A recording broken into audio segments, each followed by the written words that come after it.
Invocation. Let's pray. Father God in heaven, we just thank you for tonight and for our civic leaders here, and we pray for the men and women who make decisions over the city. We pray that you guide them, that you bless them. We love Concordia, and we want to see the very, very best for it. So God, I just pray that you bless them. In Jesus' name we pray. Amen. Pledge allegiance. I pledge allegiance to the flag of the United States of America and to the republic for which it stands, one nation, under God, indivisible, with liberty and justice for all.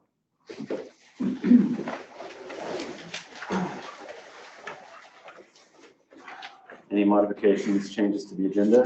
We do need to add an action item for approval of the replacement rooftop unit here at City Hall.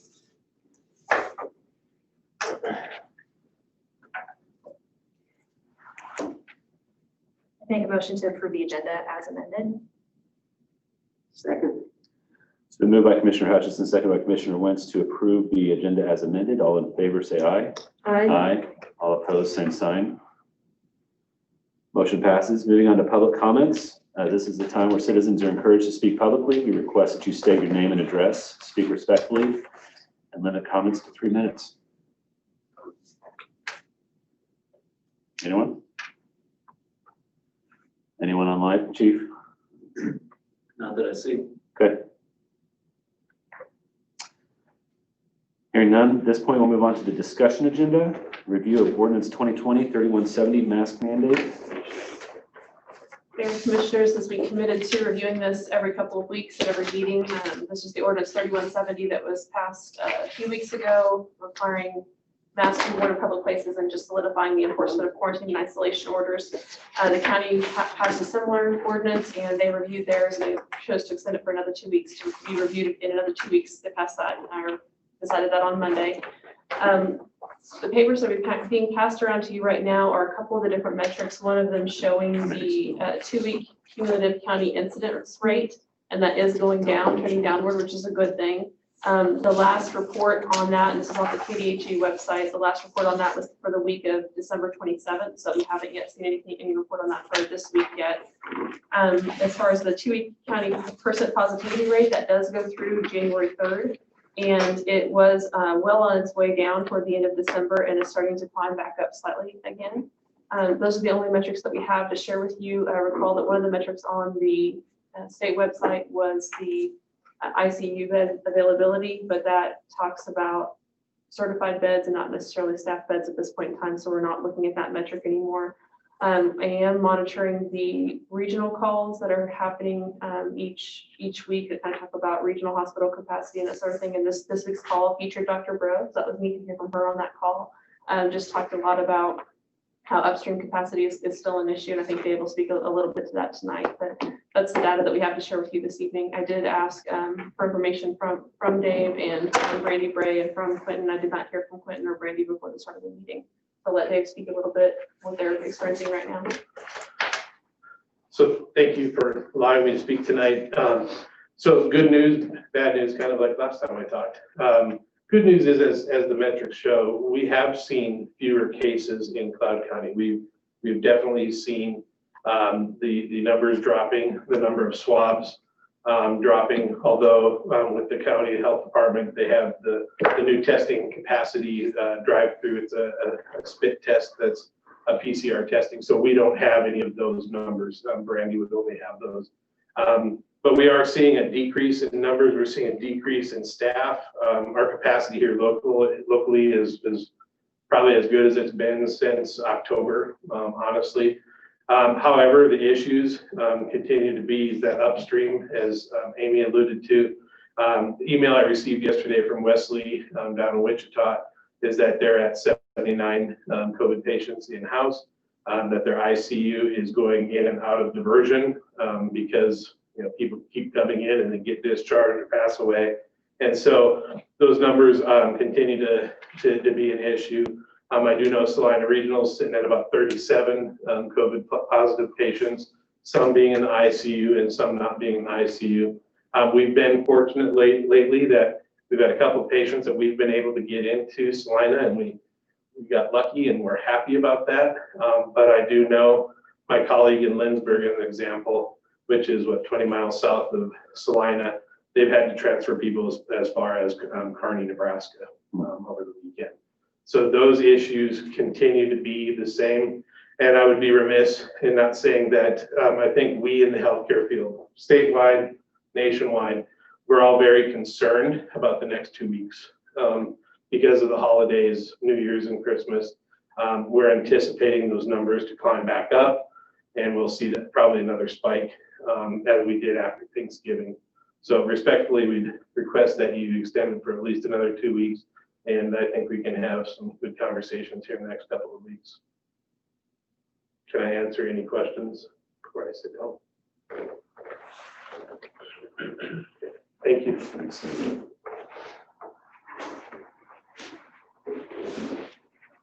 So commissioners, this evening for discussion purposes, I guess it's reviewing. You can ask any questions that you want. The way the ordinance is written, it stays in place until you rescind it, and it would take 3 votes to rescind it. So that's kind of where we're at right now. I honestly see no reason to rescind it at this time if we need to keep it in place. I'm encouraged with the trends. I think that there's an indication that there's some benefit to this. I do think that the window in the next 2 weeks is certainly there. I look forward to where we have the numbers and the resources to where this isn't as pressing of an issue, but until then, I think it appears to be serving its purpose. I agree, especially in the next 2 weeks. I think we'll see a spike again. Hopefully not, but from what I saw, people posting things on Facebook that they did over the holidays, we'll probably see a spike.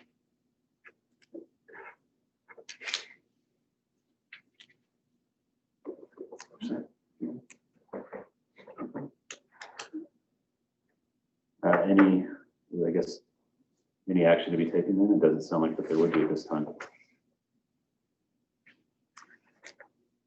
Hearing none, we'll move on to the action agenda, the minutes of the December 16th, 2020 meeting.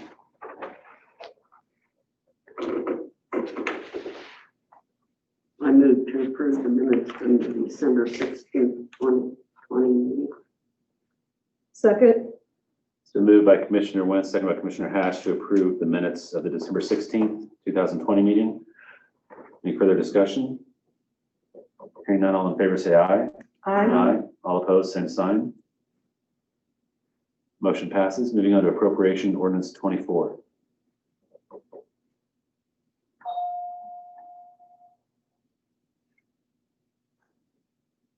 Just a quick question on the ventilator and defibrillator purchases. Are those going to be covered by Spark funds, or are those? Yeah. They are. Okay.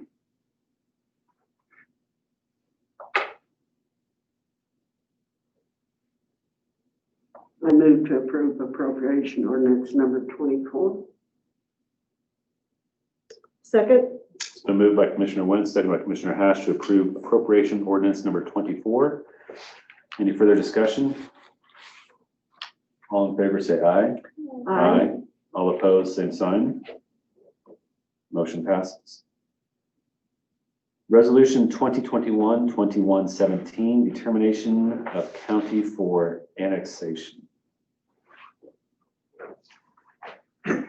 Mayor Commissioner, resolution before you is stuck in the process. I had a request to annex from the landowner, petition to annex, consent to annex non-contiguous land, meaning the land doesn't touch the regular city limits. The owners, you have a copy of the application, petition to annex, and this resolution asks the county to find and determine that the annexation will not hinder or prevent proper growth or development in the county or city or area. And they have, if this is adopted, we send this to them and they have 30 days to respond. And if they respond, then we have so much time to actually do a ordinance to annex the property into the city.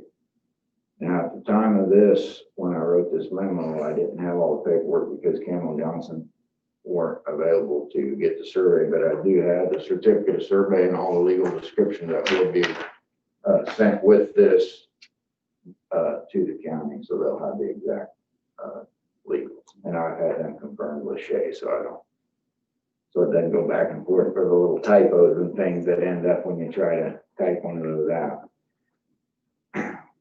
So with that, answer any questions or comments, concerns? With this, if it's a property that I'm thinking of, how far are we from city property? Because Prairie Land Partners, the fuel station, the jail are just that next mile north, correct? So is there still county land in between? There still would be that, so there's county land all around it. Yeah. And that's most likely where they would draw city utilities from, is that? Or is it, I guess, is it running from the city north to that intersection and then they just pull off of that? For the utilities for that house, yes. I'm sorry, I forgot to mention, Justin's gonna do a agreement, because we have to have an ingress egress agreement across the private property to be able to give service, not utility services, but services for fire and EMS to that house, because it will be in the city limits. So that will go along with it if we get to the point where it's going to be annexed in. Okay. But the utilities for getting that, we have an agreement as in the memo with, the city will provide and do the labor and put the stuff in, and Mr. Sutka pays for it, and then he has to get the private lines to that. Okay. And hopefully there'll be future annexations involved with some of this property onto the north. Sure.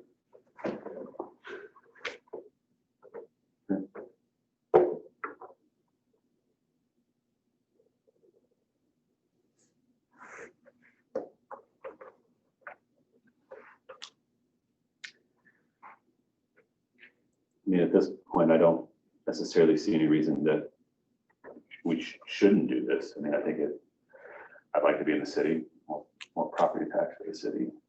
Development in the city is good. The comprehensive plan always nudges you that way.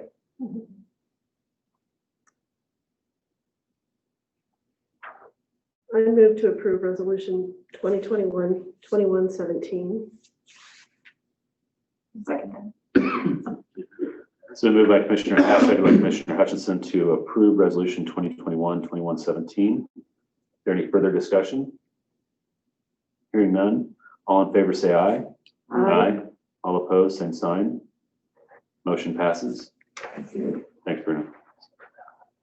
Moving on to ordinance 2021-3172, franchise agreement with Kansas Gas Service.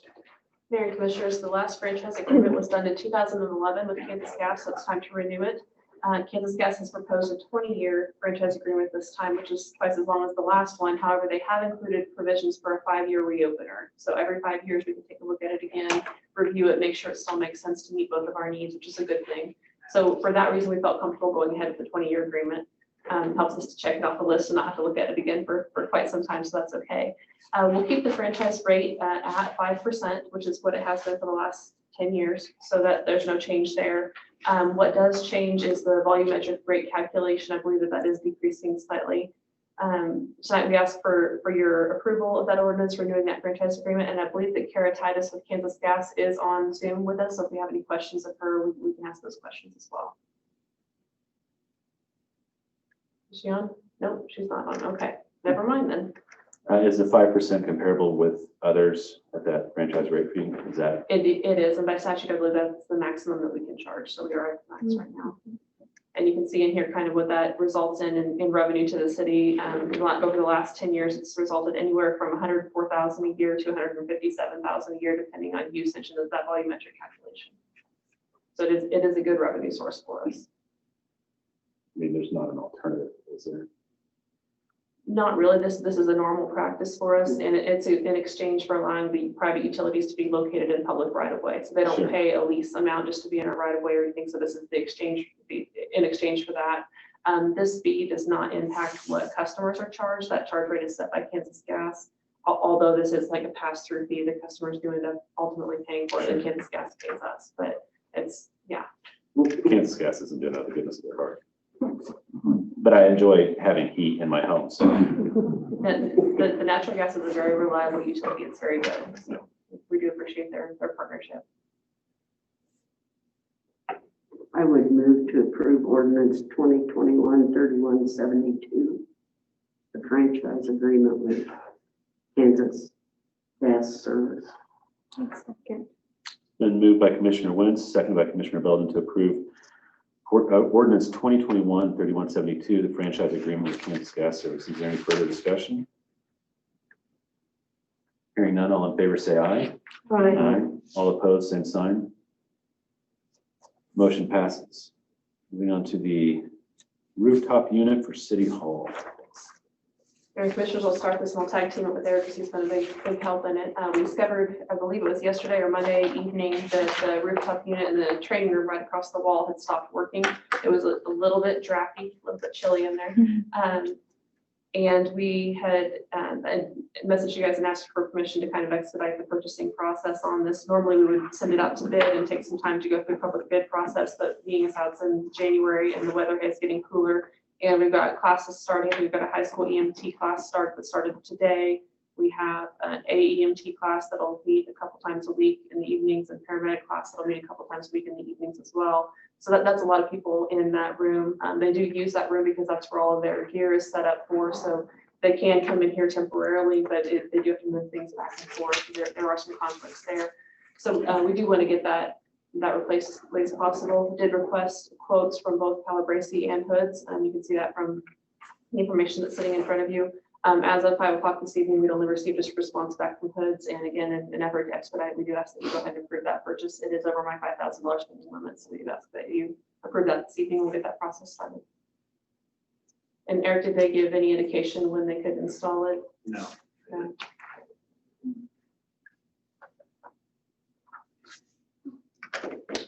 The unit that we're replacing was installed in 1995, and when it quit working, they came out and looked at it. I think there were 3 separate problems with the unit that were kind of major, that if we decided to just fix it, it would cost about as much as replacing it. So the reasonable solution is to go ahead and replace it. I think, am I correct, guys, that this is the last of the 1990s series rooftop units that are on the building, as far as we know? I think we got one more up there. Maybe I one think more. it's this room. They just did the heat exchanger and didn't replace it, correct? That sounds right. So it was either this one or that committee. I'm trying to figure, one of these two had the heat exchangers replaced in the last 8 years, 10 years. I think we've replaced 2 or 3 of them since I've been here in the last 3 years.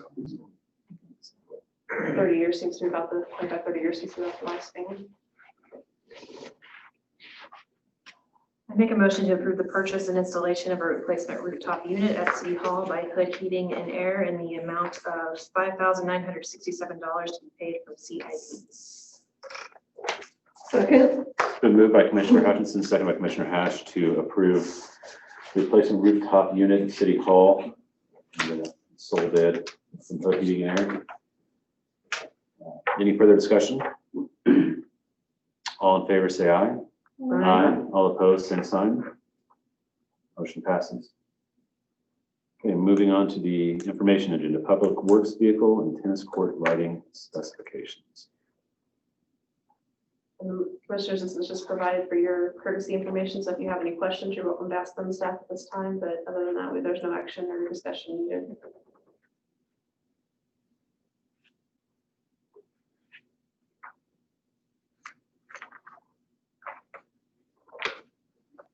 Remember what year the Impala is?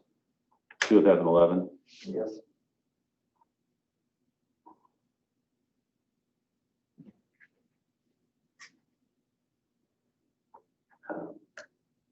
What's the benefit of replacing the lights on the tennis courts?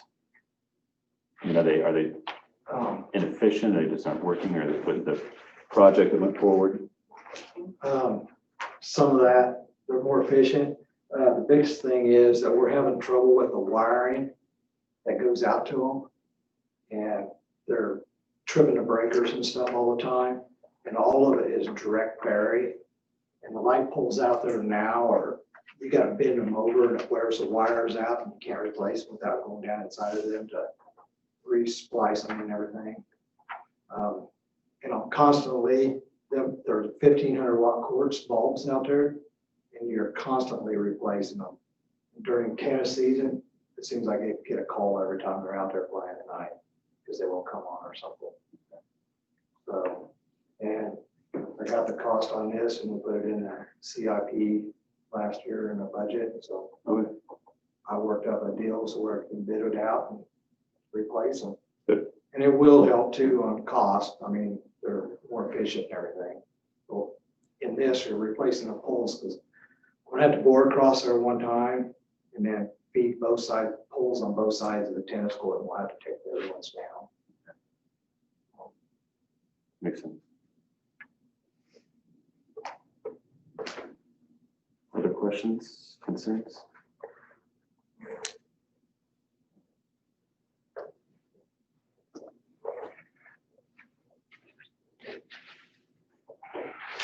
Moving on to reports. Managers report. Couple things to share with you. At the end of the year, the Federal Family Coronavirus Relief Act expired on December 31st, and that was the one where employers basically had to pay some administrative leave for sick leave and for extended family childcare leave if schools were shut down. Since that expired, we no longer have that, and so now if employees are quarantined, if employees become ill due to COVID, then they will need to use their sick leave, use their vacation leave or personal leave. As a staff, since our employee handbook does not address quarantine or isolation orders, especially during a pandemic, we decided that we were going to allow them the flexibility to use either personal leave or vacation leave or sick leave. Part of the rationale for that is the way that the quarantine orders are being administered. And that is, if you are asymptomatic and feeling well, but you've been exposed in quarantine, the health department is allowing you to go do activities by yourself. So you're not bound to your house. So for example, you could go for a drive by yourself, or you could go out to a deer stand by yourself. Well, typically if somebody is using their sick leave, we don't allow them to do that. If they get caught with that, we shift it over to vacation. So since there's some flexibility in how those are being administered, we want to be flexible with how we treat our employees. And so the employees have been made aware of that as well.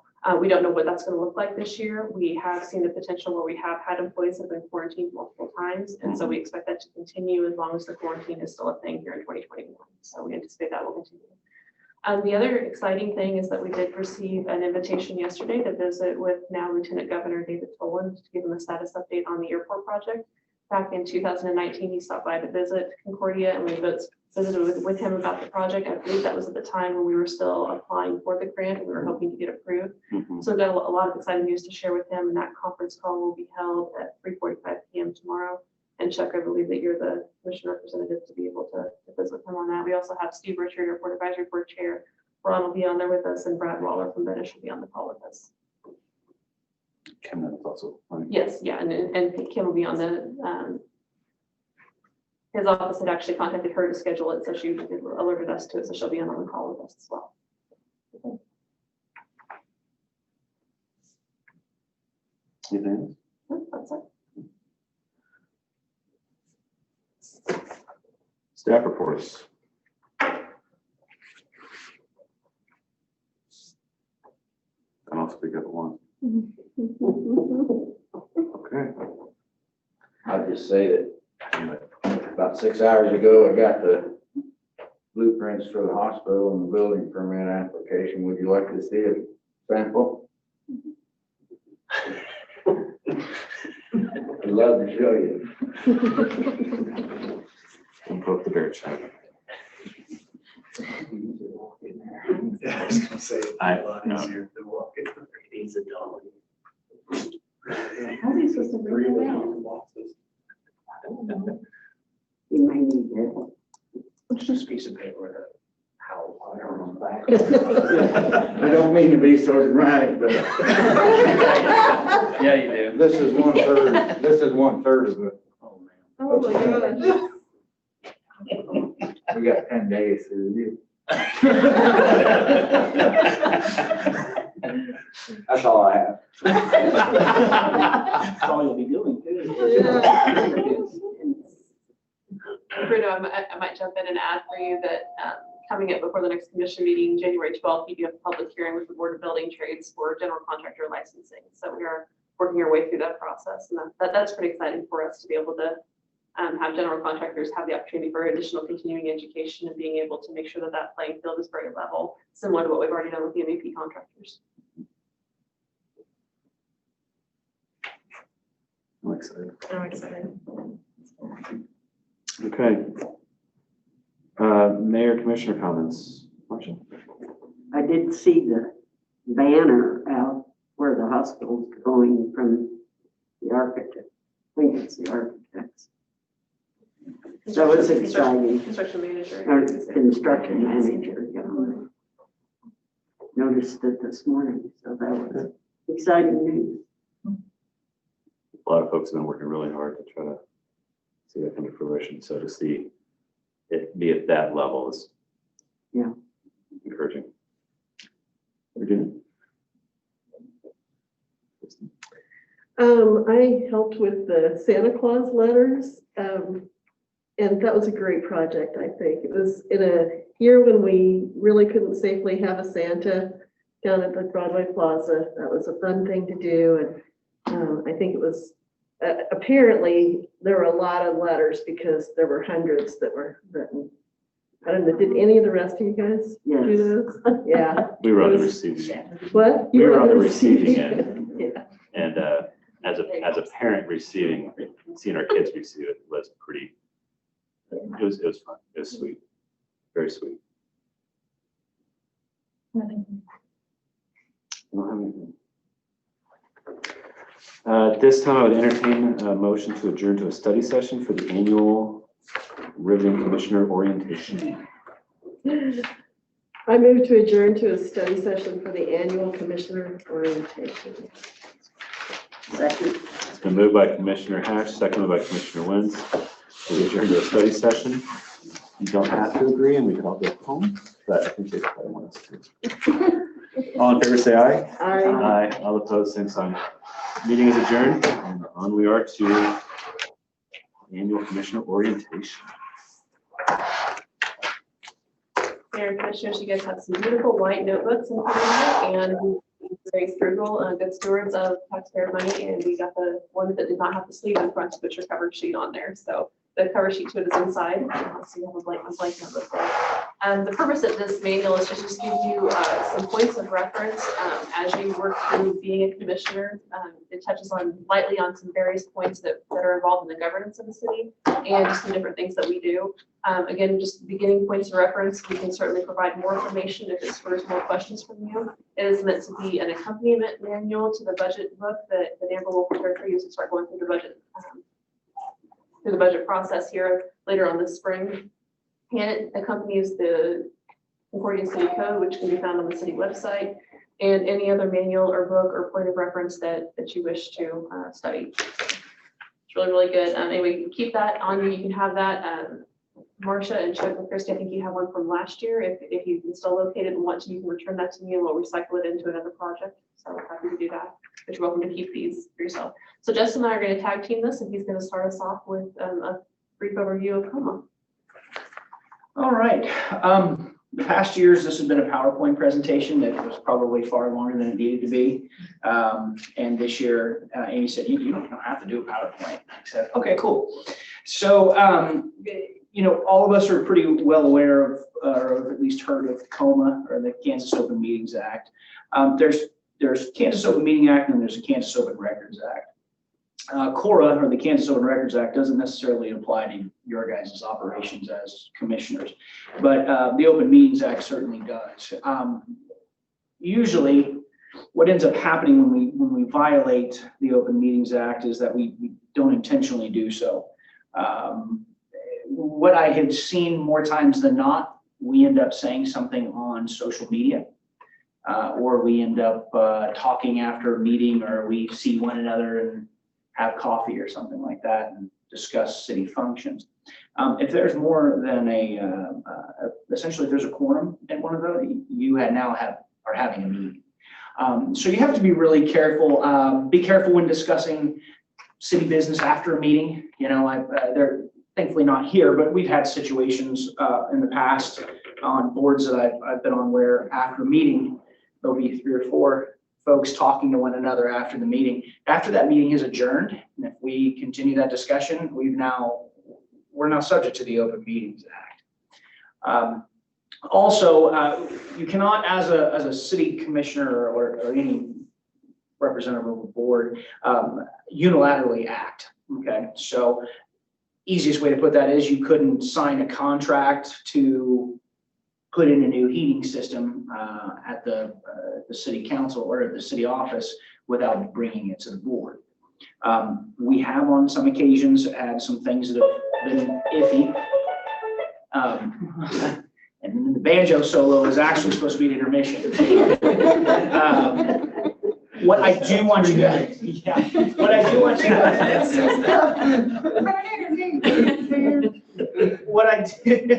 what I do want you guys to be aware of is you have to be very careful. A lot of the times we do try to address citizens' issues, concerns and questions that they may have. What ends up happening is a lot of times they post those online, okay? They throw them out on Facebook, so we have our Facebook warriors who like to go on there and say all sorts of different things. So then we hop on and say, hey, you know, this is really what's going on, or we try to address it. What we have to be careful of is not to say, well, we're going to be doing this, okay? An example would be years ago, we were doing the breed-specific ordinances, or we were looking into it. There were some comments that were made sometimes on Facebook, well, we're going to take care of this, or we're going to do this.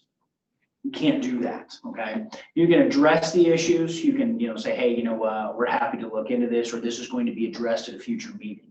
But don't say, we're going to be doing this, or these are, we don't like this, or we do like this, and it's going to pass.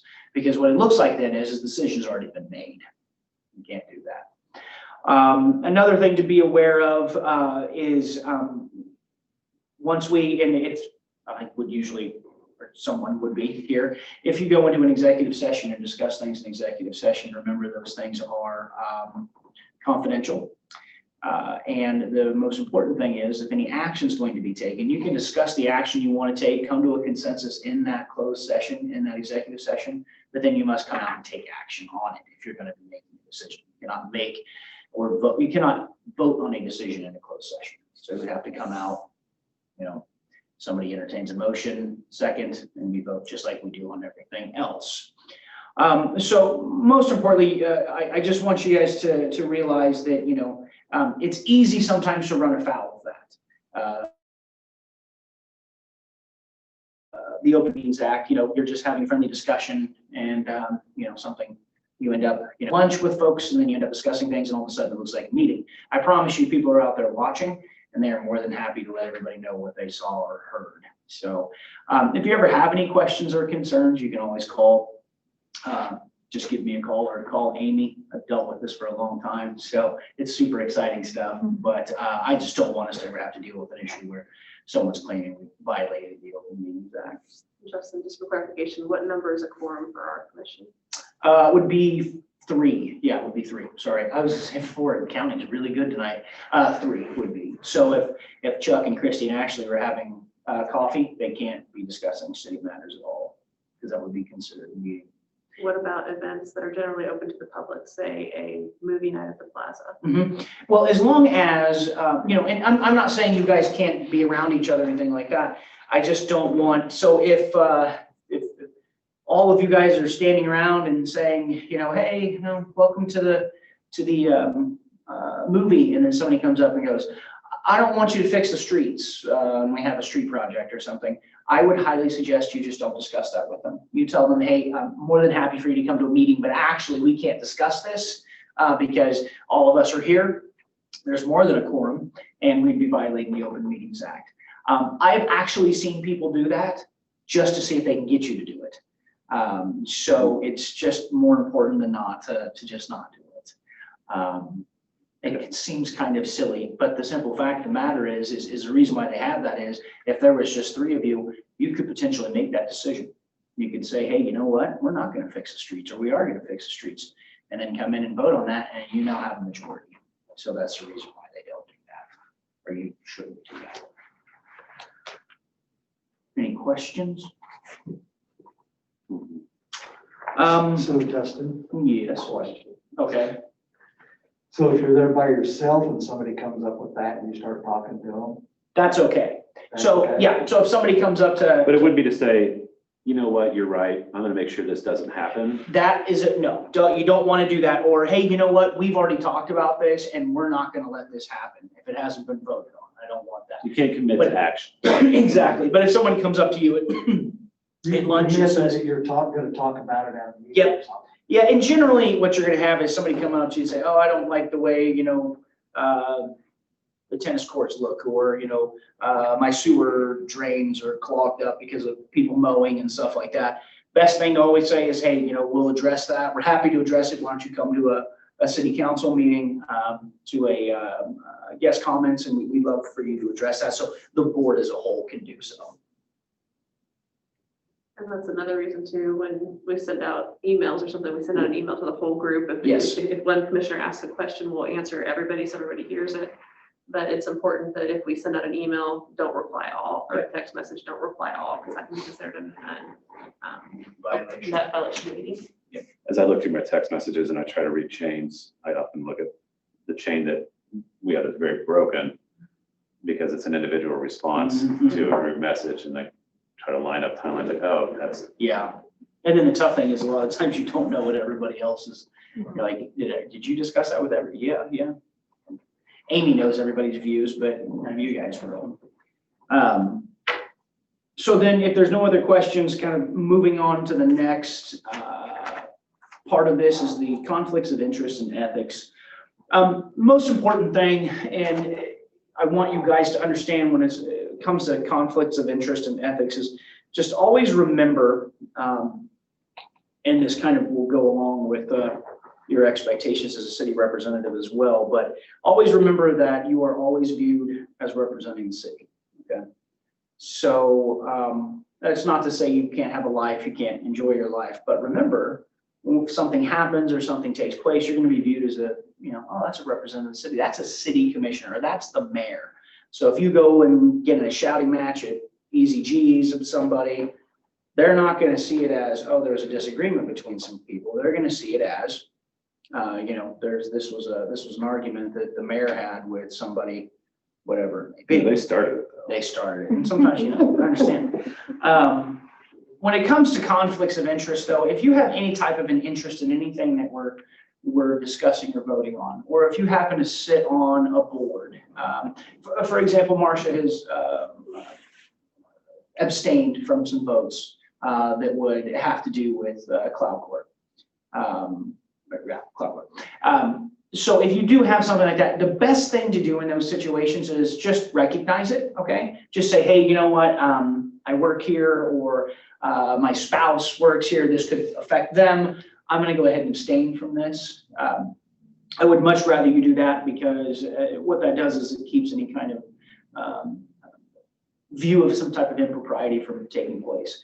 It'll, because, people will figure that out, and then it'll be all over Facebook, or you'll be getting emails, or the city will be getting phone calls, whatever it may be.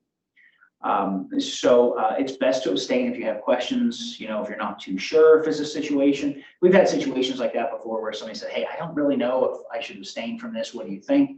We'll discuss it and come to a conclusion. I'd much rather you bring it to, if you're not sure, I'd much rather you bring it to me and we discuss it, as opposed to maybe making a decision that would not be great in the future. Yeah. I just have a question on that. Like, so if you're sitting on a board that you don't have any financial gain from, I mean, like It would community foundation, Yeah. or the hospital even, I mean, Uh-huh. and if they're like that past issue of them getting lands, I mean, is that really a conflict if you don't financially gain from it? Not necessarily. That's going to be on a case-by-case basis. Okay. So, for example, it was it would have passed, like with the hospital board, it would have, or with the ground, that would have passed regardless. It was, now, if it's something that's very contentious, we may need to look at that. So, if everybody was arguing over whether the hospital should have this amount of land or this amount of land, and there was somebody sitting on the board, they may actually at that point in time need to abstain. It's not exclusively financial gain, right? What's that? It's not necessarily exclusive. Not necessarily financial gain. exclusive financial gain. If That's your okay. board, in my opinion, if your board's going to gain in some fashion, then we probably need to look at that. But, generally in those situations, you would be okay. I talk more about, like, if, for example, Regina worked for Hoods. And, Hoods came in with a bid. Maybe she's part owner of it, or, she's gonna get some overtime for this job. That's a prime example of something you shouldn't be voting on. Or if, Chuck worked for Campbell and Johnson or something, and we were gonna renew it and increase the contract or something like that, that's where you would, for sure would want to abstain. So it kind of depends. A lot of these, no, like the Community Foundation Board, I mean, it's not like, we're gonna be voting to, Ashley gets a new Porsche or something like that. So, I mean, which is. I think too, where there's some of that opportunity for discussion is where, the word conflict, where it's putting one interest above or at odds with another. Yes. And I think specifically with the hospital, there's no real inherent conflict there, because what's advantageous for one is advantageous for the other. Mm-hmm. So I think that's where it becomes more precarious, is when the city's losing out, but hey, the hospital's benefiting. Yeah. Okay. And that would be a situation where you would actually need to abstain on both votes for if you were on the hospital and the city, if someone was going to gain or lose. But more so, it really boils down to also just the simply not self-dealing. It's not going to be an advantage to yourself or to that board that you're on. Thankfully, most of the stuff that comes before us is not that kind of a situation, so we don't necessarily have to deal with that. Other than things like the contract for clubs. Yeah, which you abstained from, which was a perfect example of how to do that. There was the specific case where there was some, not issue, but there was some action to be taken with land that was adjacent to my in-laws, and I abstained in that process. Mhm. I think that there wasn't necessarily a conflict, but it was just. Yeah. Sometimes public perception. Perception, yeah, it's a more of a perception kind of thing. So if you'd have said, hey, what do you think, I would have told you to abstain. Yeah, because there's a perception there of And his position's allowing his family to benefit in some fashion. So when it comes to ethics as well, there's a few things I really want to hit on, because we have to be, very aware of this. If you happen to be running for some other office, let's say you decide to run for governor, we were not going to campaign for you. You cannot allow, or you cannot insist that city employees somehow campaign for you or pass out stuff. You can't use your position to campaign for yourself. So if you came to we had a city council meeting, you came, you couldn't sit here and go, that's why I'm running for governor, because I'm going to do this and do that. That's not a proper forum in which to do so. But if you ever took a candidacy, or I guess became a candidate for an office like that, they do send you a whole lot of stuff so that you understand the ethics and the finances and things like that are expected of you. So you should be fully aware of that from the state or federal level, whatever you will be running for. But that's important to know, because sometimes we just don't think, oh yeah, I didn't know that was something I couldn't do. A lot of these are innocent mistakes, but they can lead to trouble. And be careful on social media. And that's more of an ethical / expectations as a city representative. We do expect, our commissioners and our employees, for that matter, to, we hold everyone to a high level. Thankfully, I haven't seen any of you guys fighting with anyone on Facebook. But, we do have to be careful, because inevitably at some point in time, we have our usual suspects that like to pop up and say stuff, and you know exactly what they're trying to do. They're trying to bait people into a fight. I simply tell them, don't take the bait. It's better just to ignore folks. Now, that's not to say that you can't explain something to someone if they're incorrect. Because believe it or not everything on the internet's real or true. So, well, let's just say 9 out of 10 times the stuff that is posted is not necessarily true. I've even had folks come up to me and say, hey, I heard you're going to do this, this, and this. What are you talking about when you're dealing with renewing the pet ordinances or the animal ordinances? Like, what are you talking about? Well, somebody I know told me that they got on NCK today and there's a soundbite, and that's what you said. I'm like, okay, did you listen to that soundbite? Well, no. Okay, well, you're wrong, and that's not the case at all. So that is generally what you're going to be encountering. It's okay to correct the people, say, no, that's not what was said. That's not what I said. this is what I said, or this is what my concern was. But just be careful, because a lot of times it will try to bait you into that, oh yeah, well, that's why you're this, this, and this, and then, you know, you just gotta back out. Because generally, there's other folks waiting in the wing, and so they'll say something, and then boom, boom, boom, we've got a whole bunch of stuff. I even caution our city employees on doing that kind of stuff, because we have had some instances where Facebook interactions have bled into the workplace, and I don't want them to bleed into the workplace, and I don't want them to bleed into the commission room either. So be very careful with that. I would even say, in certain circumstances, be careful of what you're posting. Especially, it's way too easy to repost stuff. And a lot of stuff I see, especially right now, a lot of it is probably 50% true at best. So just be careful. If you're going to repost something, I don't know, take the time to make sure it's correct. Because here's what you're doing, especially if it's politically motivated or, you know, religiously motivated. Let's just say mostly it's going to be politically motivated. Somebody's going to have a different view, and they're going to want to call you on it. So just be very careful. So, you know, like I had said earlier, kind of wrapping things up, you guys do represent the city on and off the clock. Be careful at gatherings, speaking to the press. The same rules with the Open Meetings Act apply when you're speaking to the press. You know, that Toby Noster guy, wherever he went, you know, he'll try to get you to say stuff.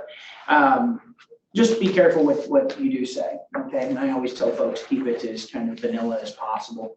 You can address the issues, talk to them. I'm sure he'll ask you to be on the radio, whatever it may be.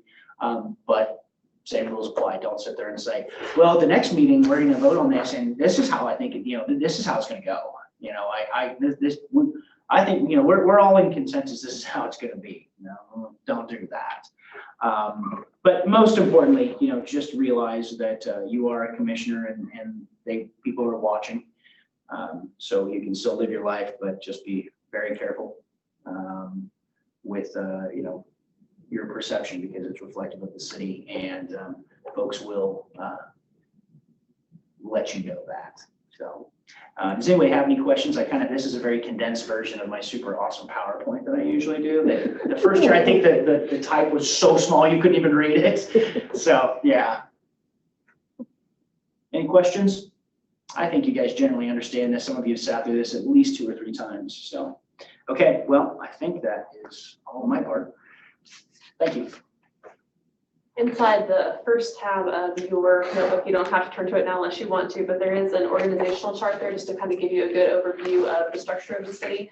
So all of us report and are here to serve the citizens of our community, and so that's our overall goal. And then commissioners, you are all elected at large by the citizens, and so you are in charge of the policy making of the city and the budgetary authority of the city. Kind of picture yourself flying in that airplane about that 50,000 to 100,000 foot view. That's kind of your role in your deal. Then you have one employee, and that's me. You get to hire me. So 5 bosses, that's fun. So I really appreciate each one of you wanting to serve. So it's important that we work closely together to make sure that you feel good about what's happening in the city, and that I know what your expectations are, so we can keep that going. Then I've got eight department heads that are direct reports to me, and then they each have anywhere from 1, 2, or 0 even for Bruno. Down to probably 15 employees underneath them as well. So that's kind of the org structure of the city. Then we have all little offshoots that go off. So we contract, for example, with Justin to serve as our part-time city attorney. He gives us good service, so we really appreciate that. Gives good attention to us there. And then we contract for services like with Campbell & Johnson as our city engineer, and then with Cloud Corp to do our economic development. So there are some offshoots there. There's also advisory boards that are offshoots as well, and they help to bring recommendations up to us. So for example, Building Advisory Board, Housing Authority, Planning Commission, those boards, Recreation Board, for example. So that's the org chart. There's a neat little infographic there that I've talked about the airplane flight. So we operate at the 30,000 foot view down to the runway. That's kind of what we do every single day. There's a neat infographic right after that shows kind of where you're flying in those thousands of feet, and then how much control or power you would have over each one of those things. So it kind of gives a good visual. I'm a visual learner, so if you learn that style, that kind of helps out a little bit too. But I guess the moral of the story is kind of you're staying at that policy level, you're staying at that budgetary level. If you have questions or concerns about the way things are run, go ahead and funnel those through me. If I don't know the answer, I'll work with the department to find the answer, and we'll funnel it back up and share it with everybody so that we all kind of know what's going on. And we'll address issues in the same way as well. So again, if you notice something on Facebook, holler at us. We'll take care of it. Budget and finance overview, real high level view. So the city works on the fund-based accounting. There's different funds for each thing. We talk a lot about the general fund, and then there's also other funds that we use. Revenue sources come from property tax, sales tax, and fees for service in a nutshell, as well as franchise fees.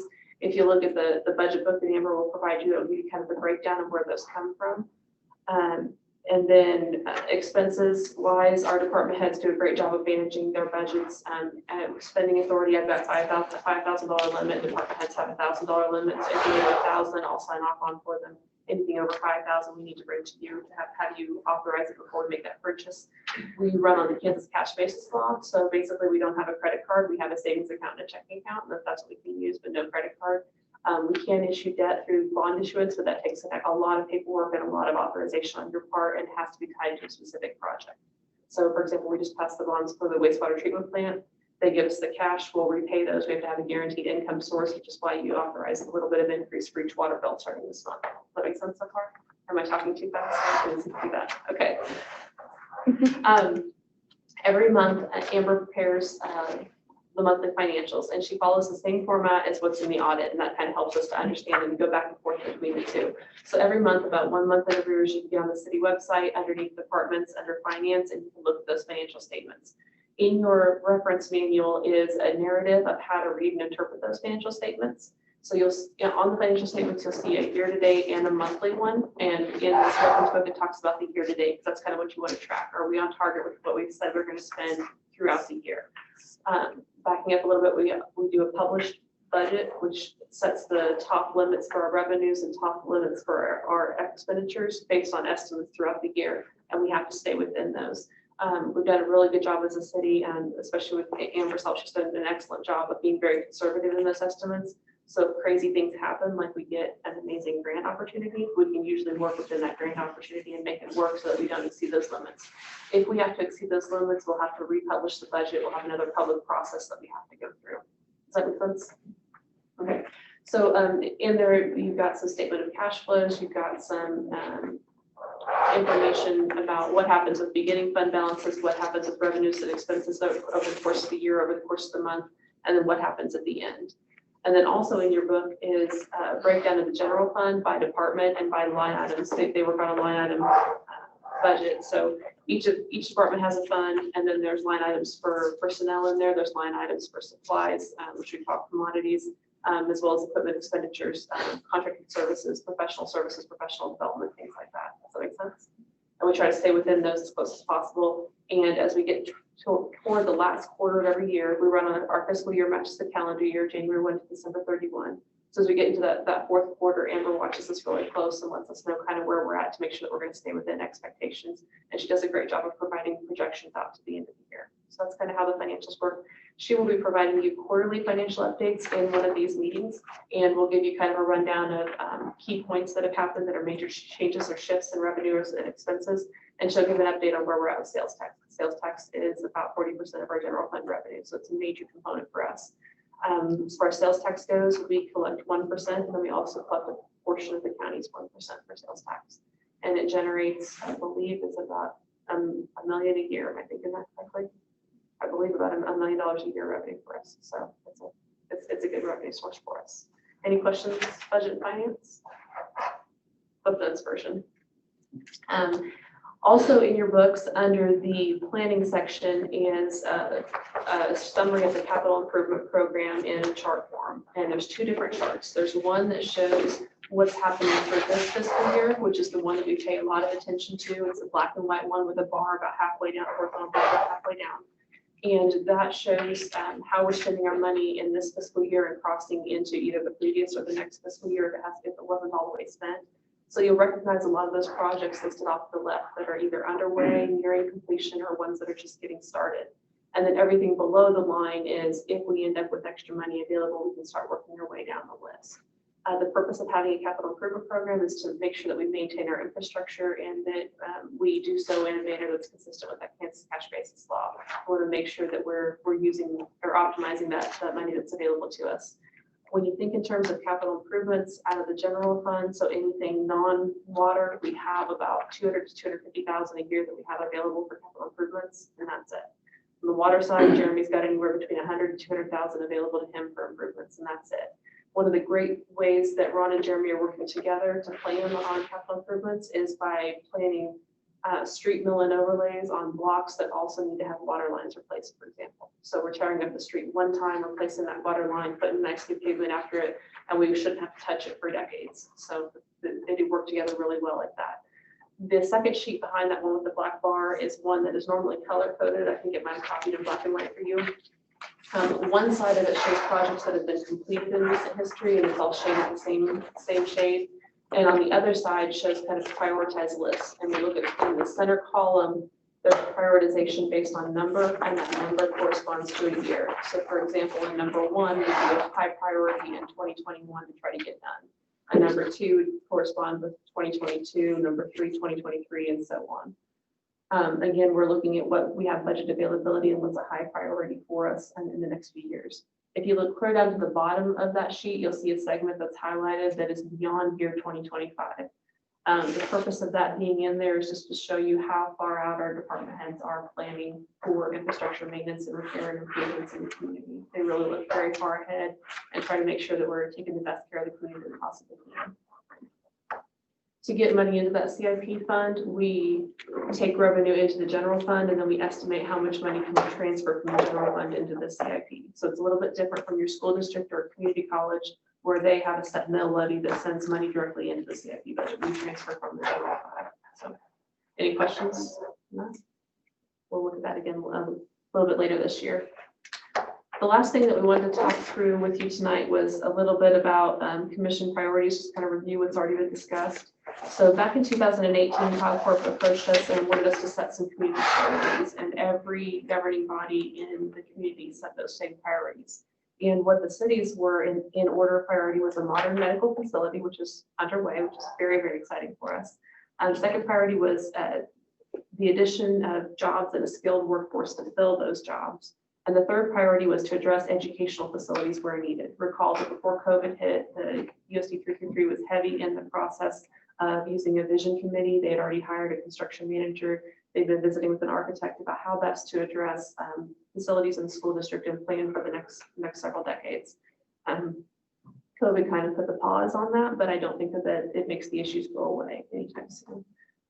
So that was also a priority here for us, is to make sure that we have the educational facilities that meet our needs, that would then feed into that jobs and skilled workforce, and then that would help to improve our community overall.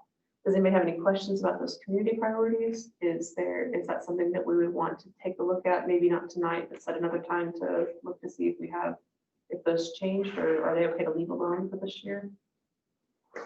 You know, as I was looking at those, Amy, I don't really know. Especially if we look at everything from 2 down and 18, those are all still, I think, goals for us working towards. I don't know what's going to change that we would add into that, or would take the place of, or move ahead in line. I think. So I don't want to speak for everyone, but I think that those are all still important targets to be shooting for. But I don't want to rob people of the opportunity to have a meeting. Does anybody feel differently that we need to talk through that again this year, or stay alone? No, I mean, you know, with something like the pandemic happening, you wonder if there might be some, and maybe it's just take a minute to think about it for a while and see if that's changed anything. And I don't know that it has, but everyone's kind of reassessing everything. Yeah. Actually, it's probably not a bad idea to go ahead and revisit that. We've got 2 new members of the commission, and it may be worth the time. Sure. So maybe we can schedule some time, February, March-ish, when we know a little bit more kind of Mhm, what's happening with the world and. mhm. So we'll target February or March to review those in more detail, have a better discussion on that. The next section, go ahead. I'm sorry, are those anywhere where like we can look into it a little bit more ourselves as far as just like, what is it? What does it mean? Like, is it on the city website? I don't know that we wrote anything on the website to flesh it out a little bit. I can look back at my notes. Actually, I know it was compiled, right? Yeah, CloudCorp probably put a summary, I think we did together of everyone's. So that might be helpful too, to see what every community and the hospital and. But that was the discussion in 18. I think the discussion in 19 was more city focused.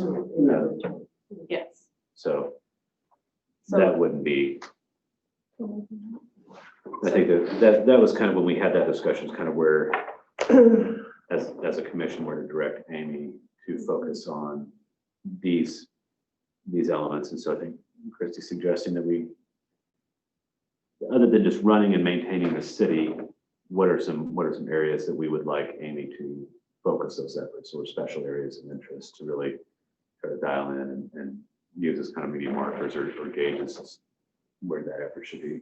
And I think Ashley's right.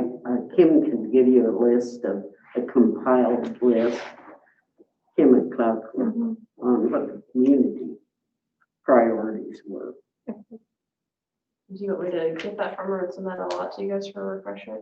Would that be helpful? Probably at least before we address this again in Yeah. a working.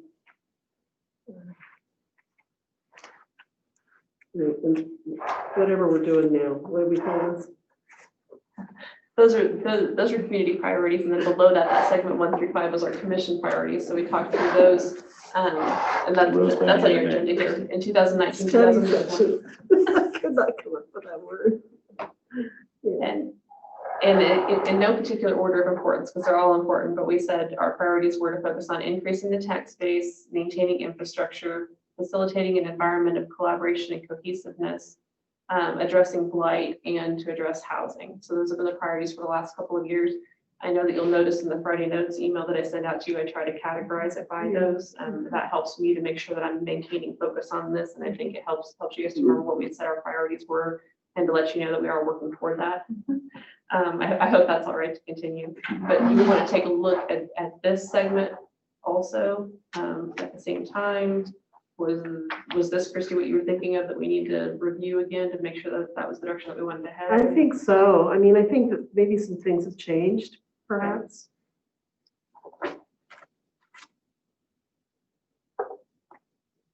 You're referring mostly to capital improvement, Mhm. the capital improvement project. Mhm.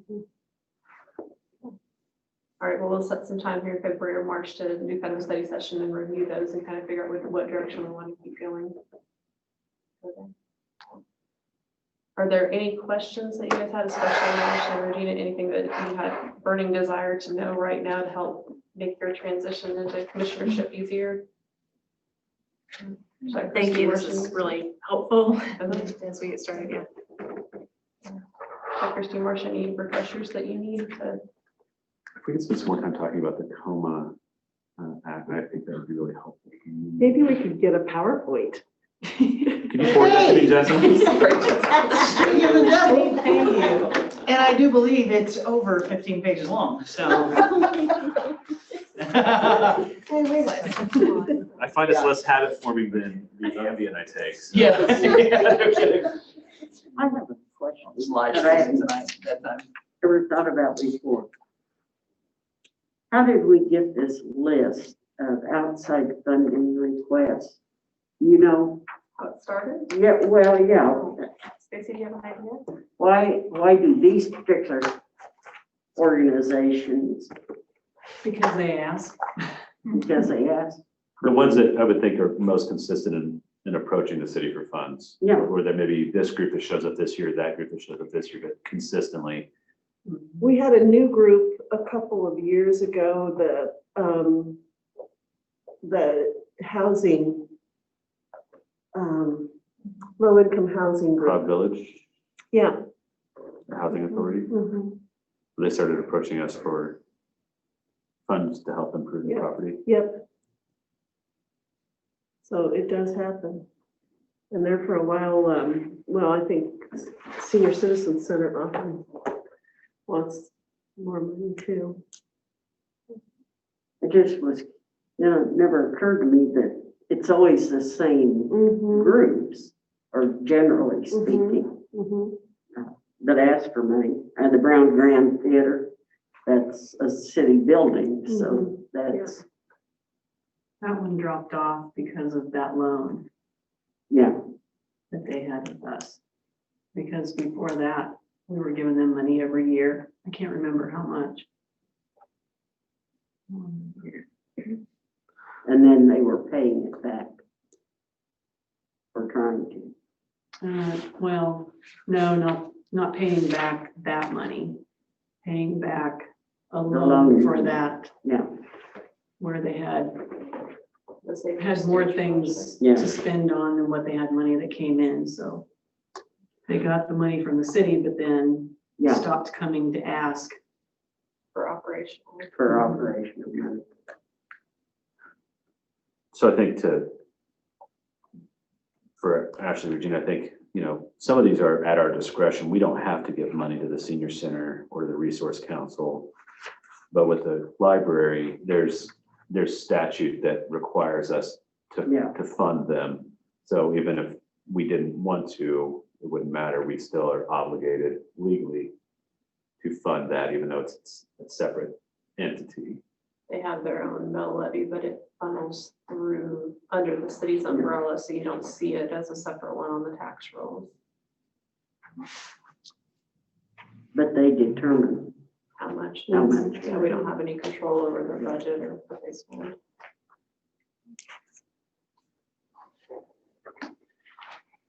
Any other questions? All right.